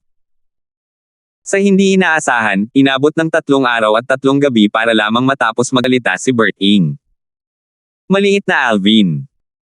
Nang matapos si Berting, tumingin siya kay Alvin, ipinapahiwatig na si Alvin ang dapat pumalit ngayon. Ang boses ni Berting ay nagpabalik sa katinoan ng iba pang mga pinakamakapangyarihang tao. Pagkatapos, si Mubay at ang iba pang mga Panginoon ng mundong sumusuway sa Diyos ang nanguna at yumuko upang taos-pusong ipahayag ang kanilang pasasalamat kay Berting. Malinaw sa lahat na hindi ito ipinagwalang bahala ni Berting, at taos-puso niyang ibinahagi sa kanila ang kanyang nalalaman sa nakalipas na 3 araw at 3 gabi. Salamat, Lord Berting, sa pagbabahagi ng iyong pananaw at kaalaman tungkol sa sword daw sa amin. Ibinahagi ko na ang lahat ng mahahalagang kaalaman ko tungkol sa aking sword daw at hindi ko masyadong napag-usapan ang bahaging may kaugnayan sa aking batas ng oras. Sana ay nakatulong ako sa inyong lahat, nakangiting sabi ni Berting. Ngayon, hayaan ninyong ibahagi ng aking disipulo ang kanyang kaalaman at pananaw sa atin. Sa totoo lang, matagal na niyang nalampasan ako at ang aking mga inaasahan. Ang kanyang sword daw ay hindi mas mababa sa akin. Hindi lang iyon, malalim din ang kanyang pag-unawa sa limitless daw at sa mastery daw. Kamakailan lamang, naglaban sina Berting at Alvin nang walang nakakaalam. Pareho silang naglaban hanggang sa tabla ng tanging ang kanyang sword daw lamang ang ginamit ni Alvin. Nang gamitin din ni Alvin ang kanyang mastery daw, hindi siya kalabanan ni Berting. Sa panahong ito rin natuklasan ni Berting ang malalim na pag-unawa ni Alvin sa mastery daw at limitless daw. Guro, masyado mo akong pinupuri, sabi ni Alvin habang umiiling at nakangiti. Pagkatapos, humarap siya sa lahat at sinabing, ang aking sword daw ay nagmula sa aking Panginoon. Karamihan sa ating mga pilosopiya ay pareho. Kaya naman, ibabahagi ko ang kaalaman at pananaw na aking natamo matapos hubugin ang sarili kong landas. Gumugol si Alvin ng 1 araw at 1 gabi sa pagkukwento tungkol sa sword daw pagkatapos niyang magpalawak ng kanyang kaalaman. Paminsan-minsan din niyang ipinakita ang kanyang sword daw. Hindi nakakagulat, lahat, kasama na si Berting, ay nakikinig sa kanya. Labis pang ang na-inspire si Berting dahil dito. Alam ng lahat na ang kanilang 4 na daw ng langit at lupa ay natatangi at magkakaiba. Kahit na nagsimula sila sa iisang pinagmulan, kalaunan ay bubuo sila ng sarili nilang landas habang patuloy silang umuunlad. Dahil dito, alam nilang kaya nilang gayahin ang sword daw ng guro at disipulo at magagamit lamang nila ito bilang sanggunian o inspirasyon. Pagkatapos ni Alvin sa paggamit ng sword daw, nagsalita siya tungkol sa kanyang mastery daw. Marahil ay naimpluwensyahan siya ng kanyang Panginoon, at naging tapat din siya ng magsalita, naglaan ng 3 araw at 3 gabi para sa mastery daw bago siya nagpatuloy sa pagsasalita tungkol sa limitless daw. Sa ikalawang araw na nagsalita si Alvin tungkol sa Limitless daw, walang sinuman, kabilang sina Alvin at Berting, ang umasa na maaantala ng isang malaking kaguluhan. Boom! Isang malakas na kulog ang umalangaw-ngaw habang nagsimulang umikot ang mga ulap sa kalangitan. Hindi nagtagal, muling lumitaw sa kalangitan ang makalangit na teksto. Binabati kita kay Henry Mold, isang level 6 Supreme Powerhouse mula sa Outer Boundary. Ngayong nalampasan na niya ang Fatal Heavenly Tribulation, handa na siyang maging ikatlong level 7 Supreme Powerhouse pagkatapos ng historical gap na hihigitin ang mga Saint at World Supreme Powerhouse. Nabigla si Alvin sa makalangit na teksto. Si Henry Mold mula sa Outer Boundary. Siya ang santo mula sa Jade Tide Heavenly Mansion sa Sacred Lightning Realm, ang unang taong nakapasok sa Heaven Traversing Pagoda. Matagumpay niyang nakuha ang Heaven Protection Talisman at nalampasan pa ang Fatal Heavenly Tribulation ng walang nakakaalam. Tumingin si Alvin kay Berting at nakita rin ang gulat sa mga mata ni Berting. Sinabi ni Berting sa pamamagitan ng voice transmission, Little Alvin, si Henry Mold ay talagang kahanga-hanga. Isa siyang level 6 Supreme Powerhouse, ngunit hinarap niya ang Fatal Heavenly Tribulation ng walang nakakapansin. Talagang itinago niya ang kanyang sarili ng napakahusay. Isa lamang akong intermediate Supreme God noong hinarap ko ang Fatal Heavenly Tribulation, ngunit nagdulot ito ng malaking kaguluhan. Nagulat din ako. Nang harapin ko ang Fatal Heavenly Tribulation bilang isang advanced Supreme God, nagdulot din ito ng malaking kaguluhan at nakakuha ng atensyon ng maraming tao. Mabuti na lang at nakatakas ako pagkatapos noon.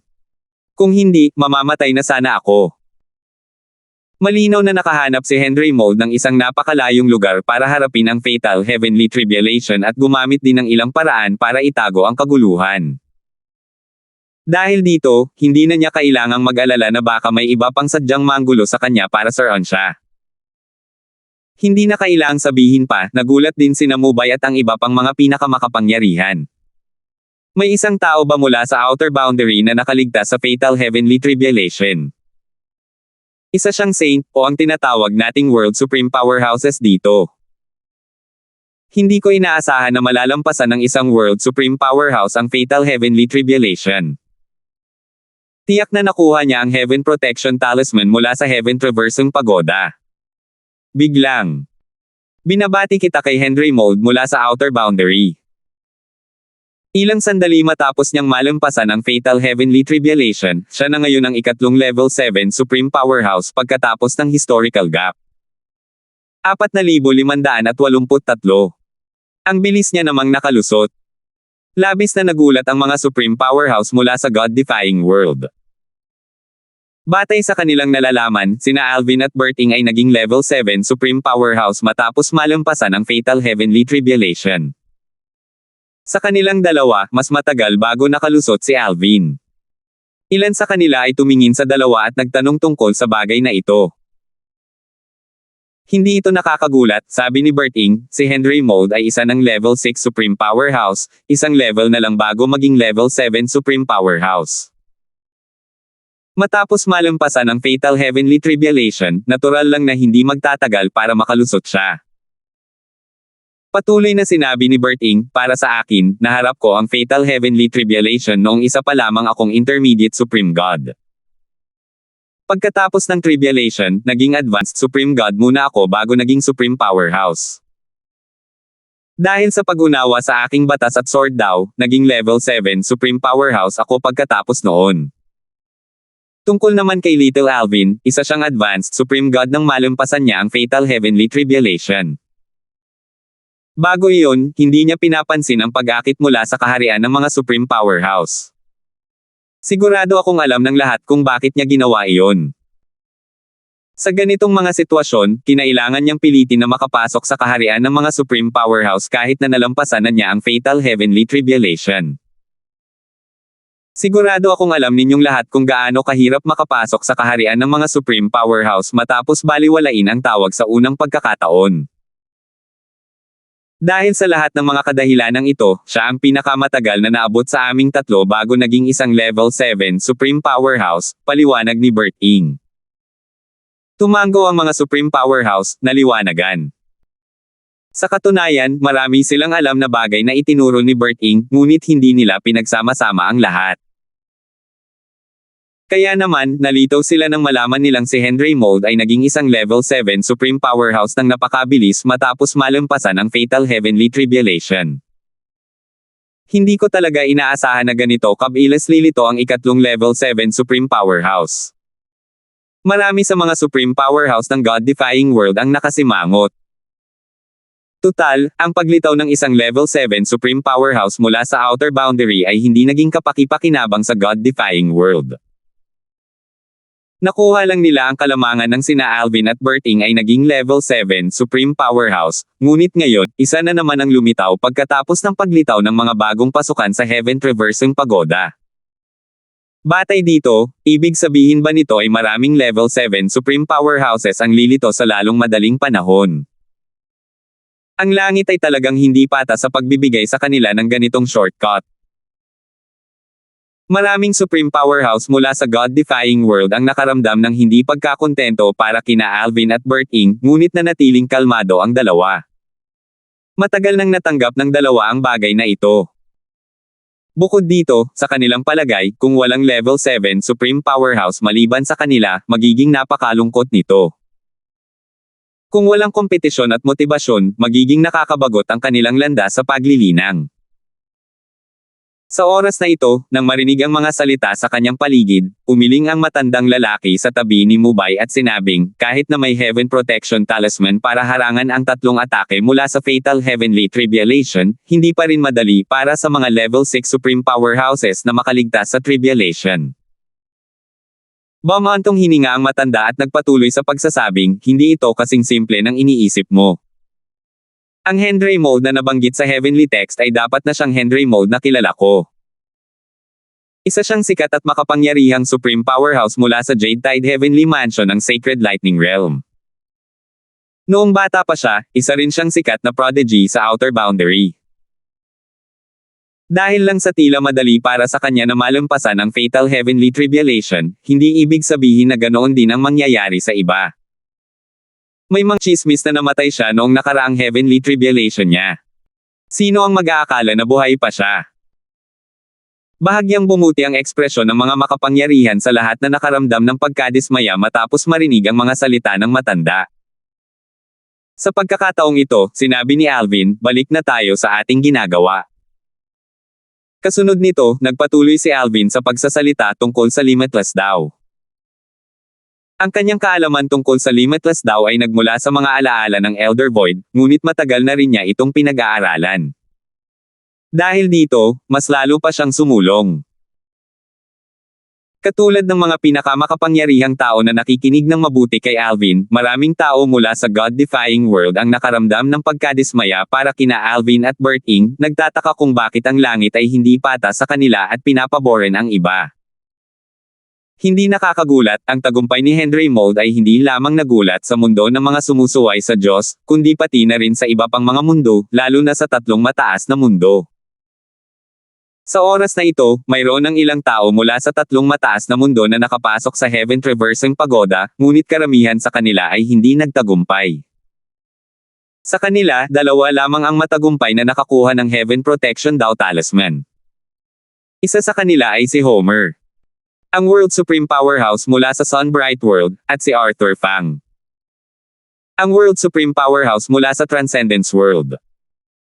Malawakang kinilala si Arthur bilang pinakamalakas na World Supreme Powerhouse sa Transcendence World habang si Homer ay kabilang sa pinakamalakas na World Supreme Powerhouse sa Sunbright World. Bagamat matagumpay nilang nakuha ang Heaven Protection Talisman, hindi sila nagmamadaling harapin ang Fatal Heavenly Tribulation. Kung tutuusin, kailangan nilang maging ganap na handa. Gayunpaman, matapos nilang makita ang makalangit na teksto na nag-anunsyo ng tagumpay ni Henry Mold, isang saint mula sa Outer Boundary, pareho silang nakaramdam ng pagmamadali. Dahil nagawa ni Henry Mold, ang matandang lalaking iyon, na malampasan ang Fatal Heavenly Tribulation, wala na akong magagawa kundi maging mas malala pa sa kanya. Bulong ni Homer sa sarili. Natural na alam ni Homer kung sino si Henry Mold.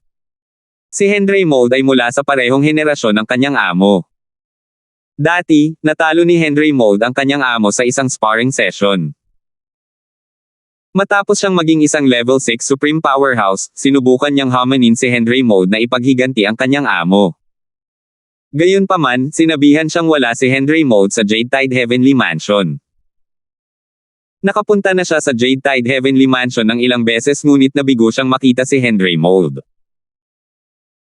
Dahil dito, naniniwala siyang si Henry Mold ay maaaring takot na harapin siya o kaya naman ay napatay si Henry Mold sa minsan sa 10,000 taong Heavenly Tribulation.